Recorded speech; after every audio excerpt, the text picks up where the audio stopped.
इसीलिए सूर्य भगवान से प्रतिदिन प्रार्थना की जाती है गायत्री मंत्र में, धियो यो नः प्रचोदयात्। कौन? बोले वे भगवान सविता हमारी बुद्धि को प्रेरित करे।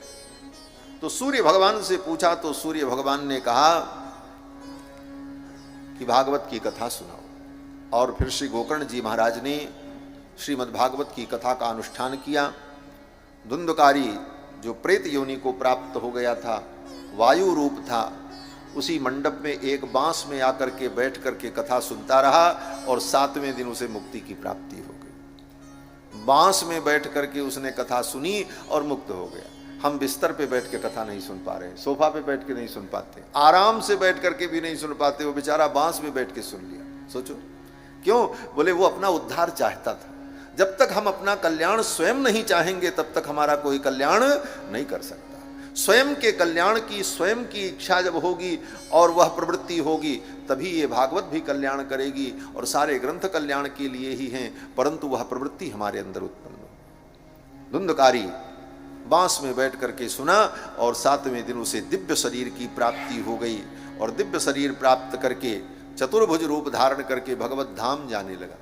अपने भाई को प्रणाम किया, नमाम भ्रातरम सद्यो, अपने भाई गोकर्ण जी को प्रणाम किया और कहा भैया तुमने तो मुझे मुक्त कर दिया। त्वयाहम मोचितो बंधो कृपया प्रेत कल्मषात्। हे बंधु,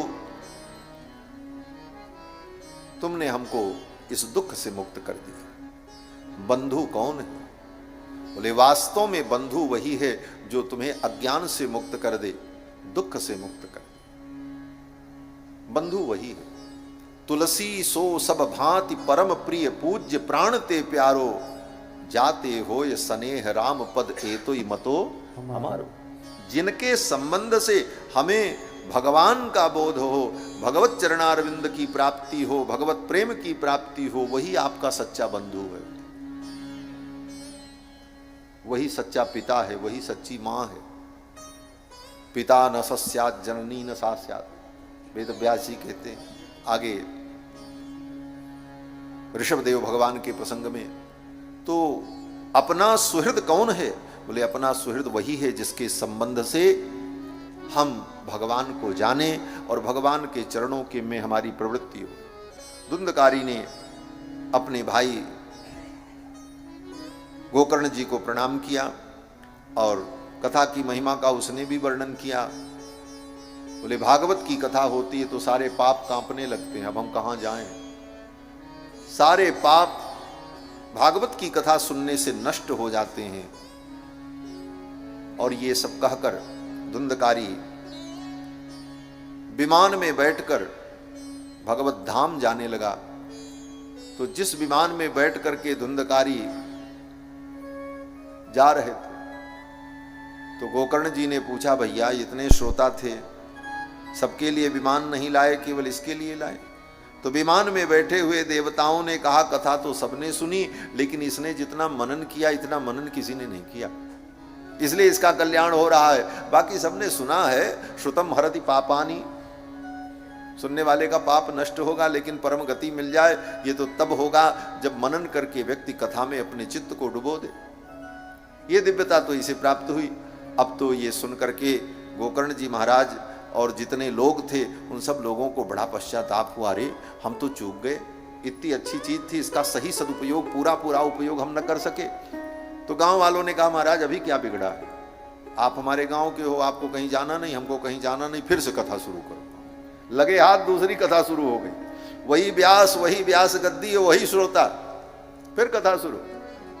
और दोबारा जब कथा हुई तो लोगों ने दत्त चित्त होकर के कथा को श्रवण किया, और उस कथा का परिणाम क्या हुआ? बोले अंतिम दिन स्वयं भगवान श्री कृष्ण विमान लेकर के आ गए।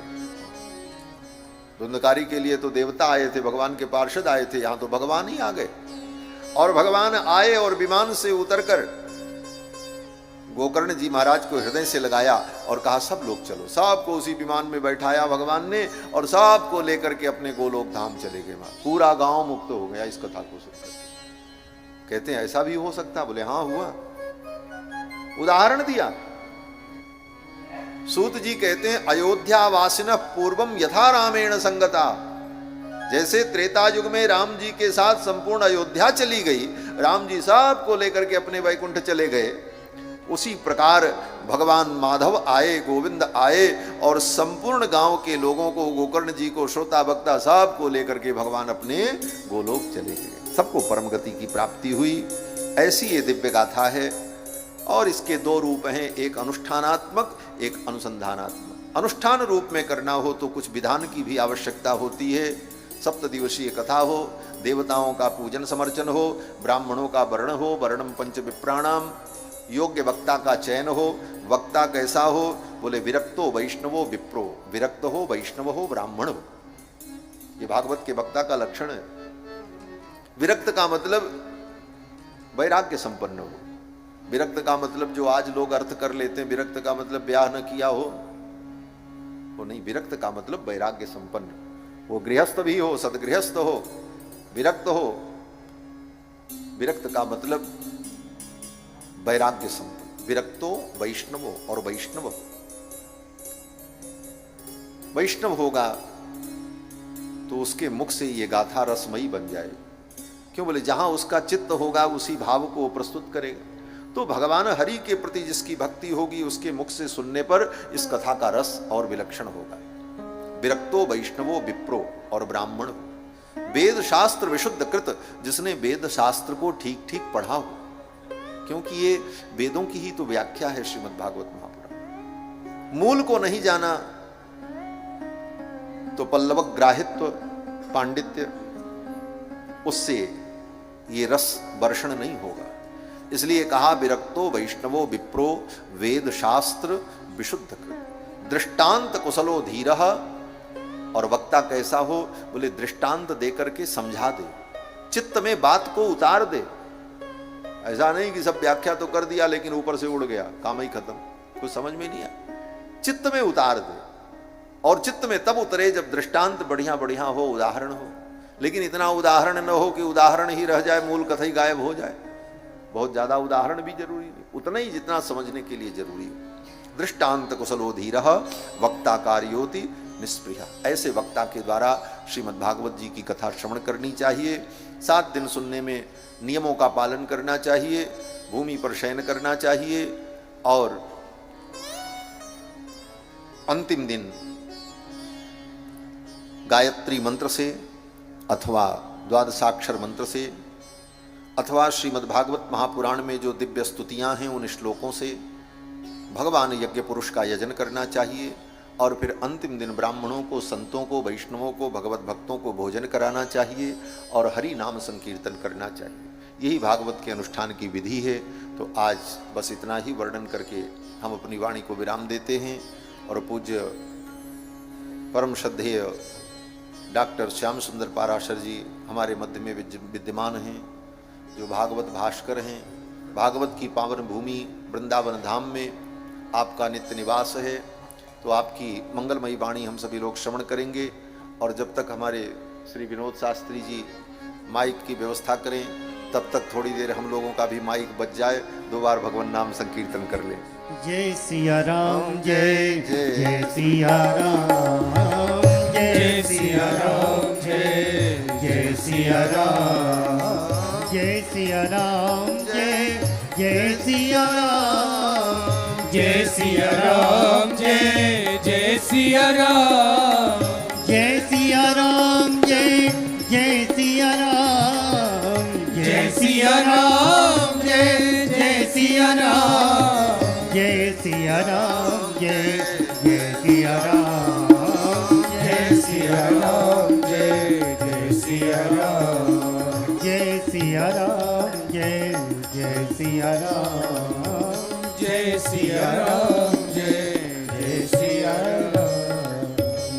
श्री सीतारामचंद्र भगवान की जय, श्री राधा कृष्ण भगवान की जय, श्री सुखदेव जी महाराज की जय। जय जय श्री राधे श्याम।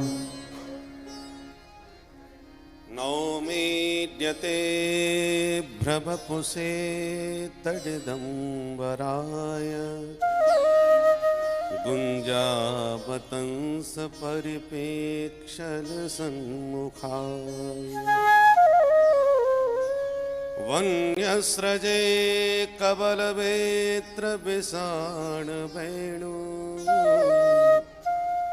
लक्ष्मश्रिये मृदुपदे पशुपांगजा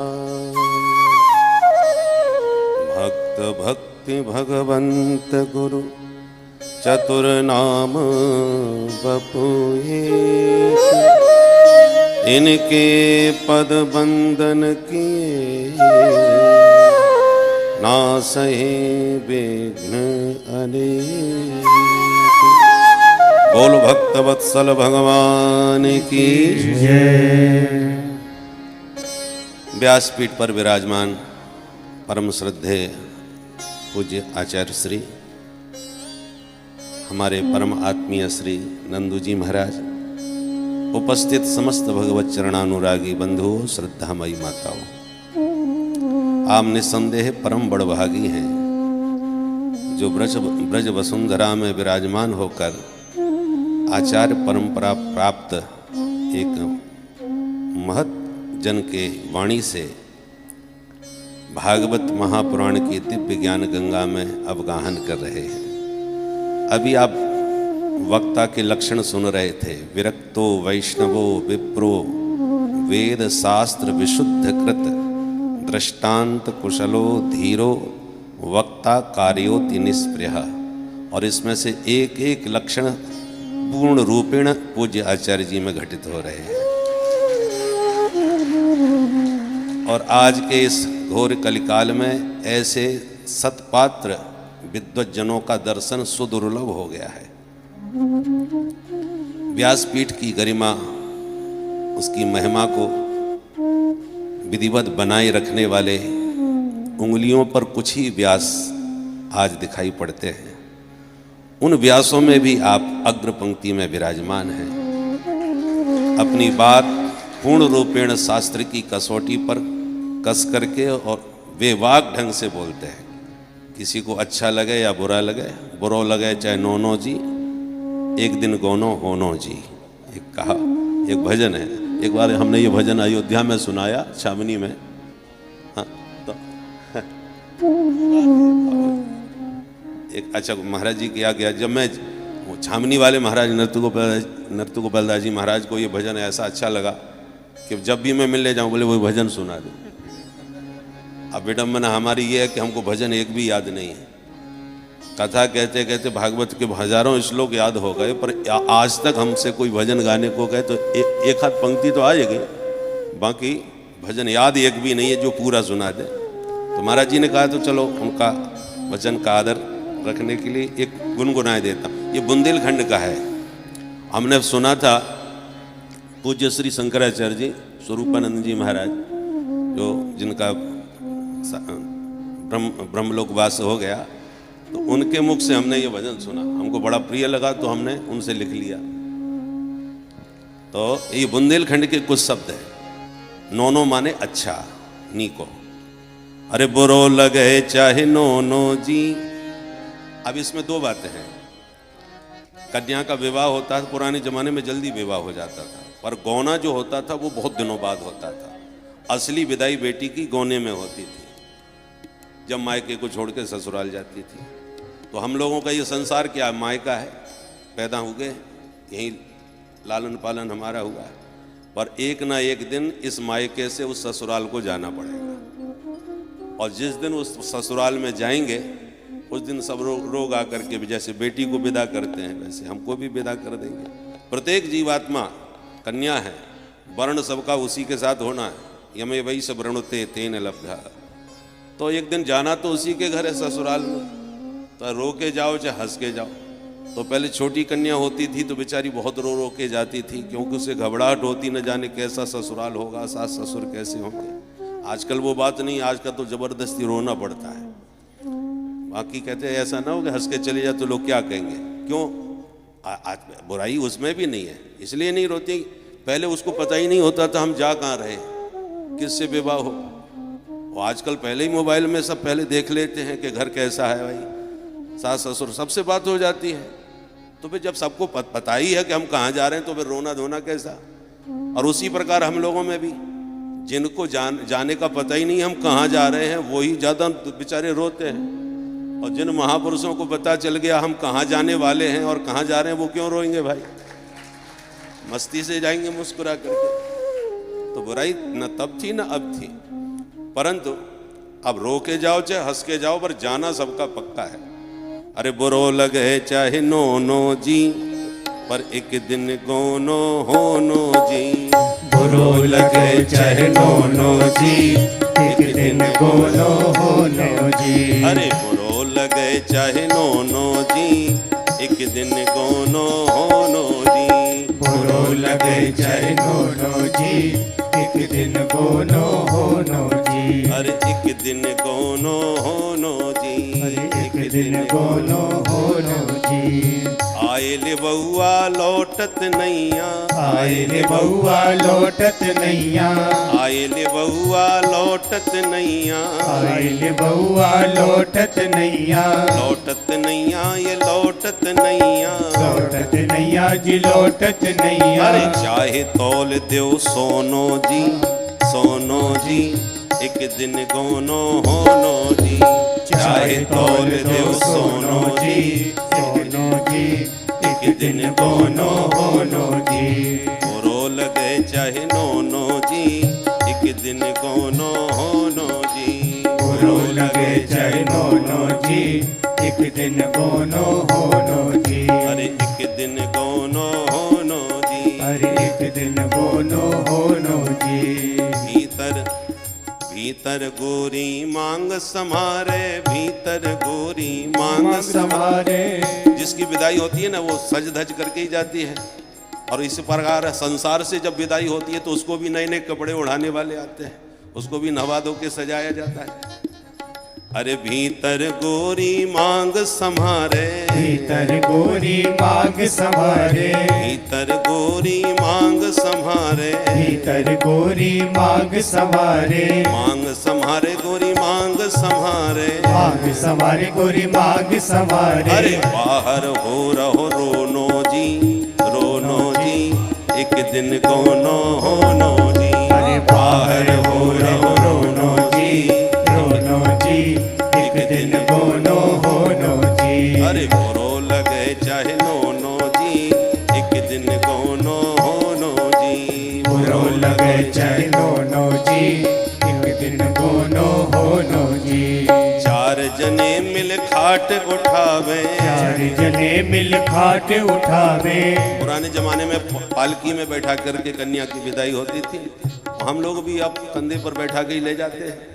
चार जने मिल खाट उठावे, चार जने मिल खाट उठावे, खाट उठावे मिल खाट उठावे, खाट उठावे मिल खाट उठावे।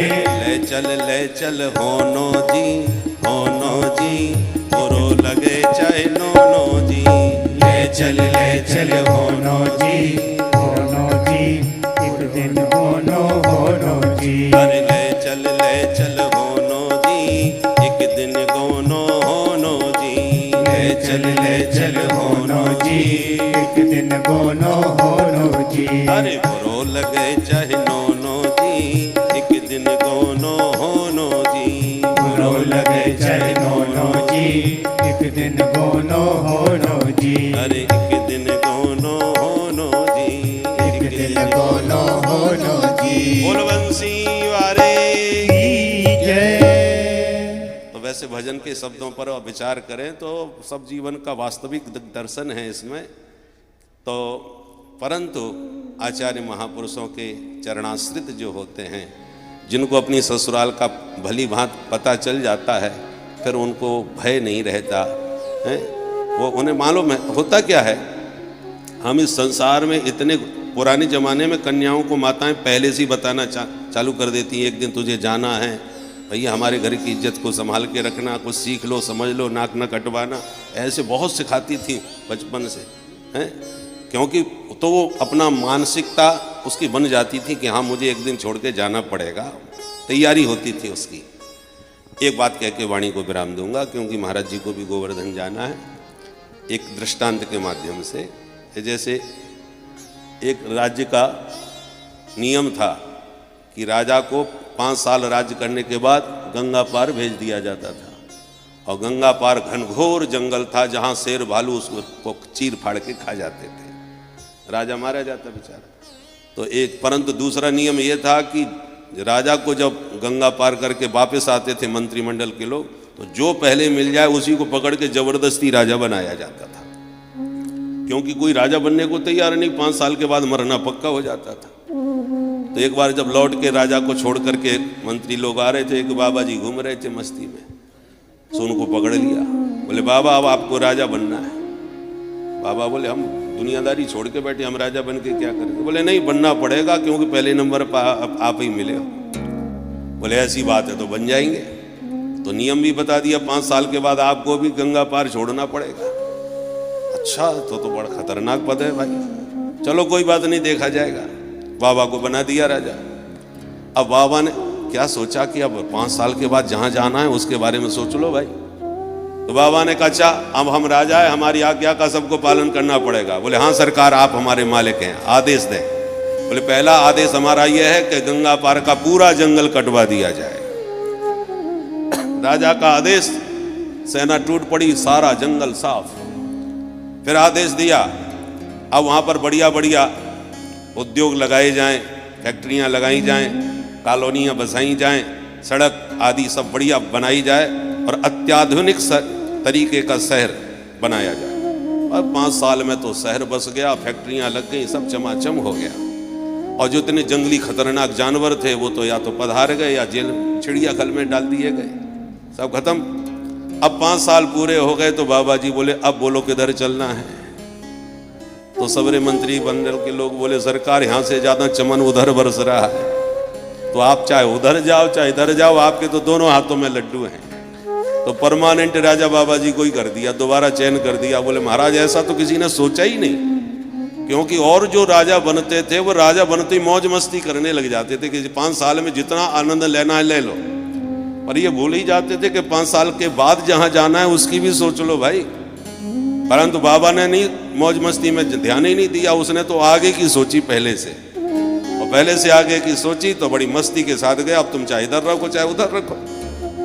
उसी प्रकार जो यहाँ रह करके शास्त्र सम्मत जी, देखो शास्त्र ही हमारे मार्गदर्शक होते हैं। जैसे आप कोई भी मशीन खरीदो तो एक बुकलेट मिलती है जिसमें मशीन को कैसे चलाया जाए, कैसे उसका उपयोग किया जाए, सब लिखा रहता है। उसी प्रकार भगवान ने हमको मानव शरीर दिया तो साथ में यह बुकलेट ले दी है शास्त्र कि इसके अनुसार इस शरीर रूपी मशीन को चलाओगे तो 100 साल मस्ती से जियोगे और प्रसन्नता के साथ संसार से विदा करोगे।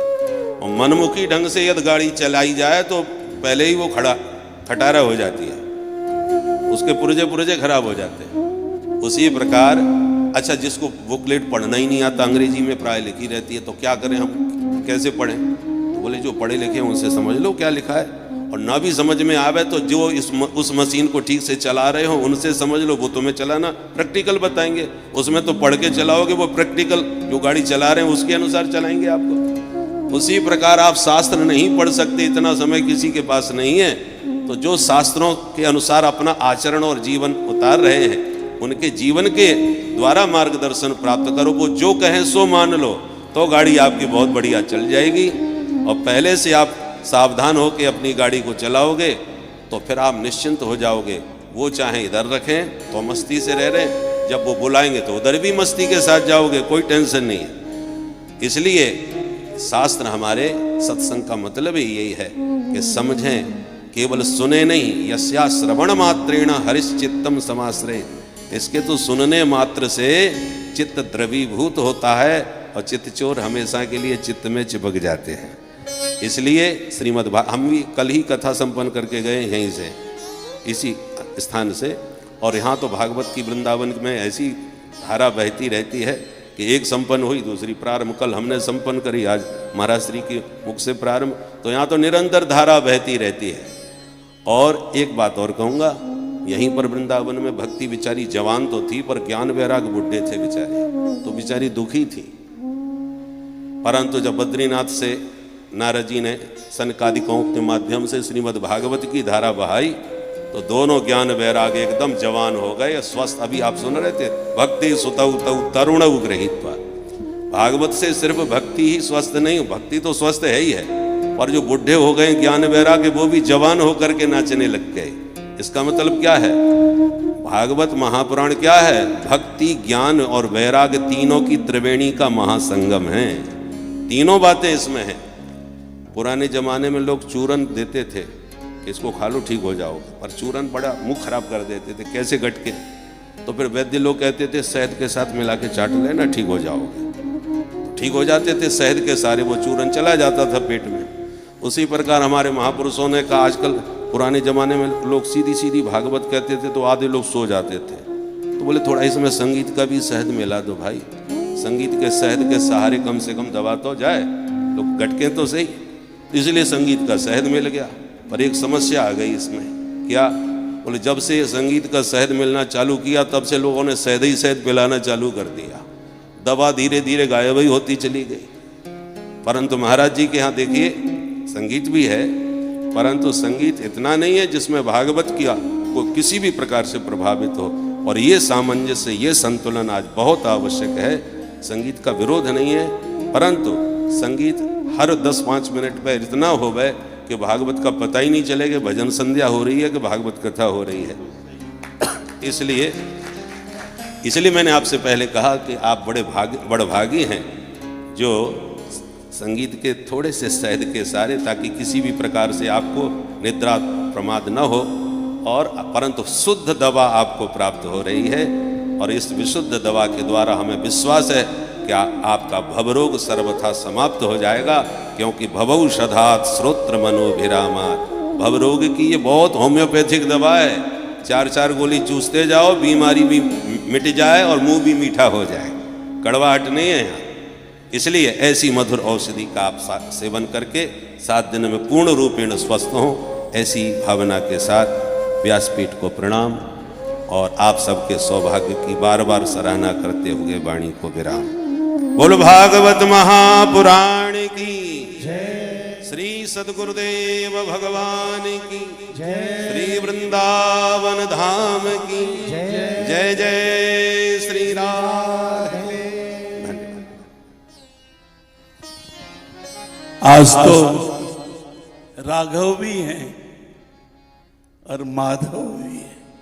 श्याम जी का मतलब श्याम सुंदर माधव, जो आपने कोनो बताया, तो भागवत के लायक एक भजन।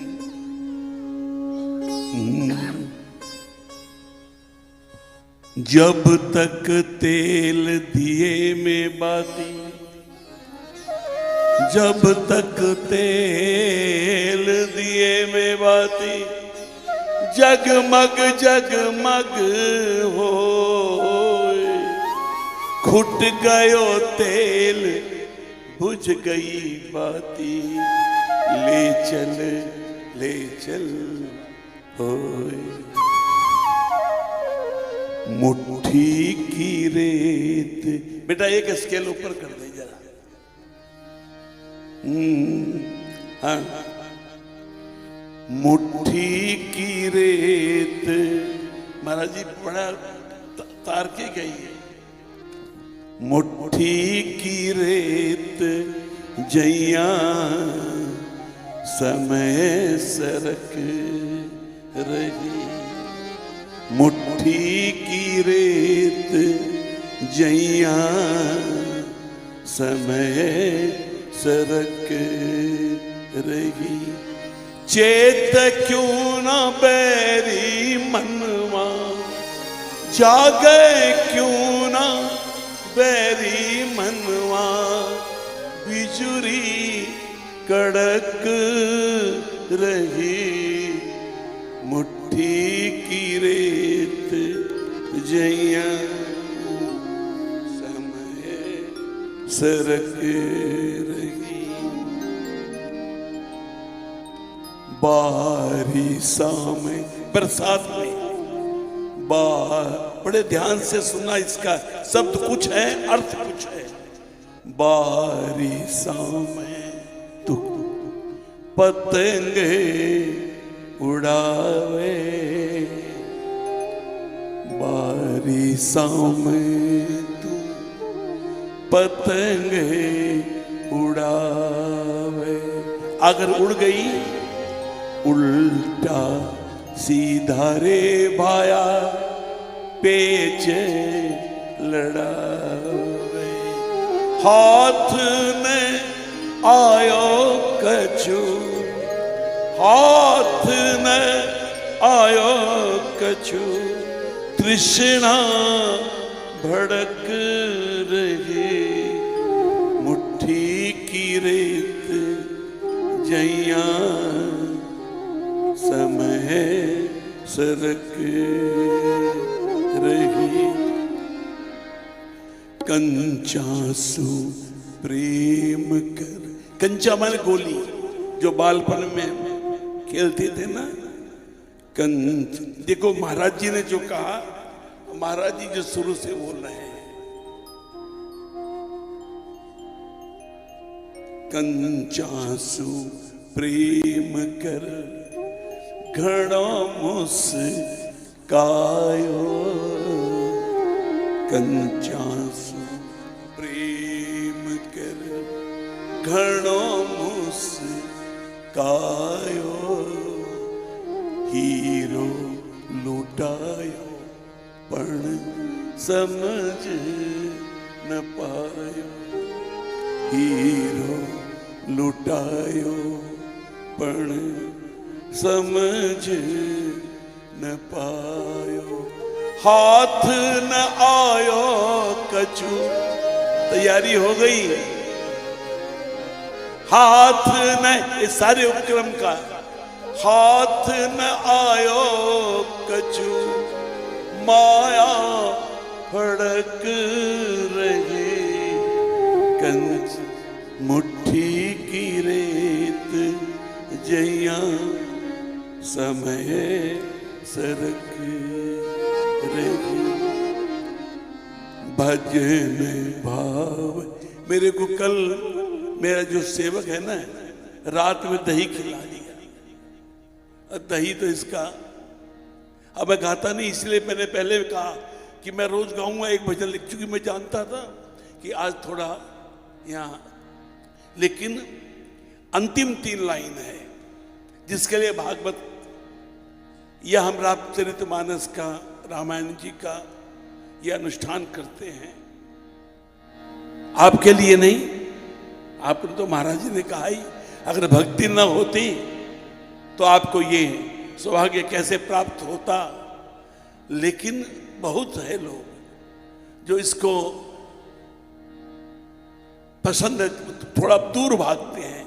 लेकिन मैं एक बात उनसे पूछता हूं कि माना तुम्हारी नाव किनारे पे है खड़ी, माना तुम्हारी नाव किनारे पे है खड़ी, तूफान का भरोसा क्या, आ जाए किस घड़ी, कैसे करेगा सामना, कुछ तो विचार लो, अवसर मिला नसीब से जीवन संवार लो।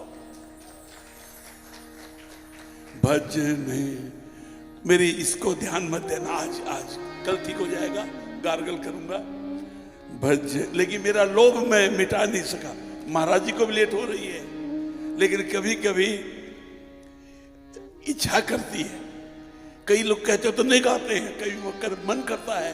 जानते हो क्यों? जब गुणी बैठते हैं ना,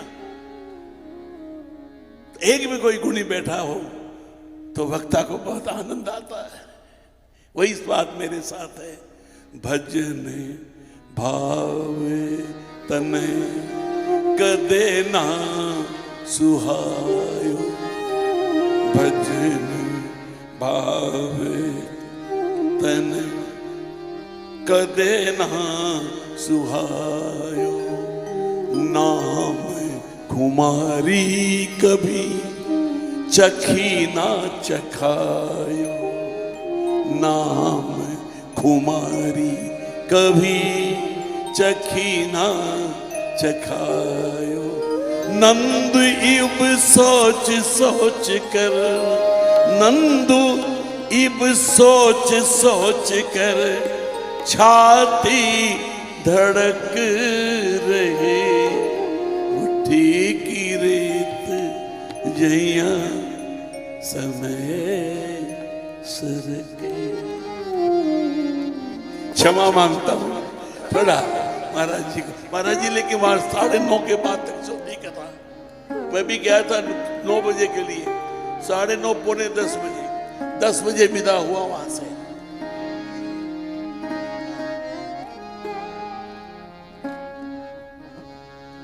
सादर आभार पूज्य आचार्य सिंह का। और आइए अब हम सब लोग आरती की तरफ। मैं अपने कथा के मुख्य यजमान एवं सह यजमान आप सभी लोगों से निवेदन करूंगा कि आप सभी लोग मंच पर आकर के आरती करें।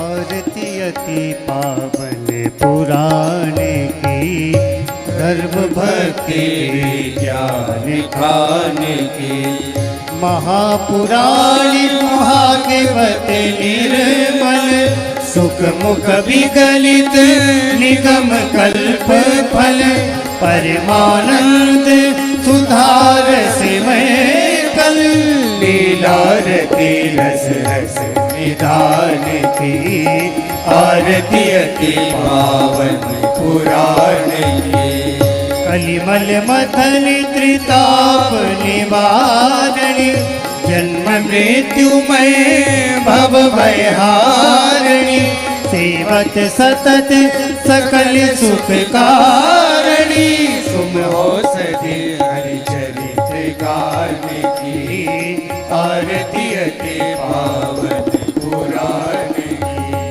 परमहंस मुनि मन उल्लासनी, रस हृदय रस रास विलासनी,